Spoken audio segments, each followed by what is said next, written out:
کا شکر ہے جس نے میری روح لوٹا دی اور مجھے اپنے ذکر کی اجازت دے دی، کہ مجھے توفیق دے دی، اس کے لیے قیامت کے دن یہ عہد ہے کہ اس کو جنت میں داخل فرمائے۔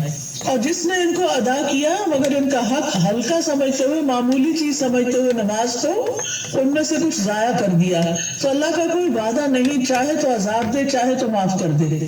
سر پتھر سے کچلا جا رہا تھا، وہ قرآن کا حافظ تھا لیکن قرآن سے غافل ہو گیا اور فرض نماز پڑھے بغیر سو جاتا تھا، یعنی نماز نہیں پڑھتا تھا اور سویا رہتا تھا۔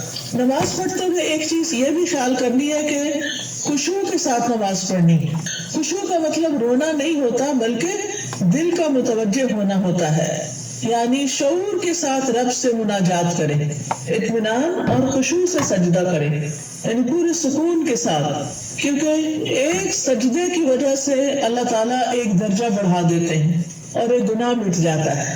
نماز کے فوراً بعد کیا کرنا چاہیے؟ اذکار، شابش۔ نماز کے بعد اگر کوئی مصلی پر بیٹھا رہے تو جب تک اس کا وضو نہیں ٹوٹتا فرشتہ اس کے لیے دعا کرتا ہے، اللہم اغفر لہ، اللہم ارحمہ، اے اللہ اس کی بخشش فرما دے، اے اللہ اس پہ رحم فرما۔ یعنی آپ مصلی پہ بیٹھے ذکر کر رہے ہیں، تسبیحات پڑھ رہے ہیں، دعائیں کر رہے ہیں اور فرشتہ آپ کے لیے دعائیں کرنا شروع ہو گیا ہے، تو ہم میں سے ہر ایک کو فرشتوں کی دعائیں لینی چاہیے۔ اسی طرح ہر نماز کے بعد 33 بار سبحان اللہ، 33 بار الحمدللہ اور 34 بار اللہ اکبر پڑھنا چاہیے، اور آخر میں لا الہ الا اللہ وحدہ۔ آن لائن کلاس جوائن کر لیں یا پھر گھر میں پڑھیں، خود سے سیلف اسٹڈی کریں، لیکن ٹائم اور پلیس، زمان اور مکان مقرر کریں، اس سے آپ کی گروتھ ہوگی۔ جتنا جتنا آپ سیکھتے جائیں گے آپ نیکیوں میں آگے بڑھتے جائیں گے، برائیوں سے دور ہوتے چلے جائیں گے۔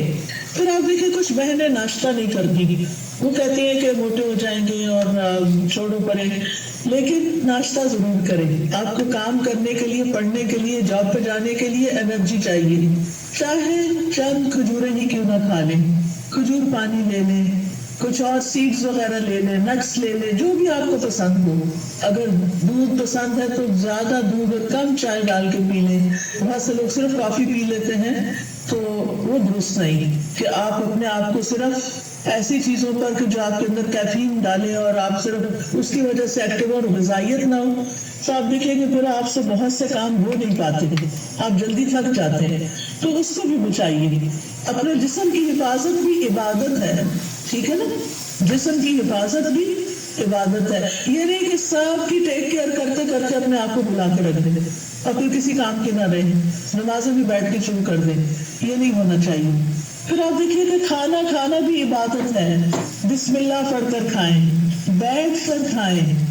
میں نے دیکھا ہے کہ بعض اوقات لوگ اس بات کی پرواہ نہیں کرتے، چلتے پھرتے کھا رہے تھے، خاص طور پر مائیں کچن میں کام کر رہی ہیں، اپنا ناشتہ رکھ لیا، ادھر سے ایک نوالا لیا، ادھر کام کیا، یہ درست نہیں۔ آپ کے بچے بھی یہی کریں گے، چھوٹے بچوں کو بھی میں نے دیکھا وہی بھاگتے دوڑتے کھا رہے ہوتے ہیں، یہ درست طریقہ نہیں ہے۔ سنت طریقے سے کھائیں، کھانا عبادت ہو جائے گا۔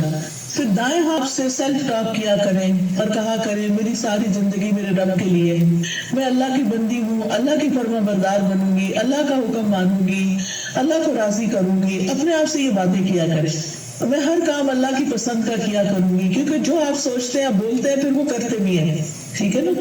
کیونکہ ہمارے دل میں کیا ہوتا ہے، فلاں کیا کہے گا،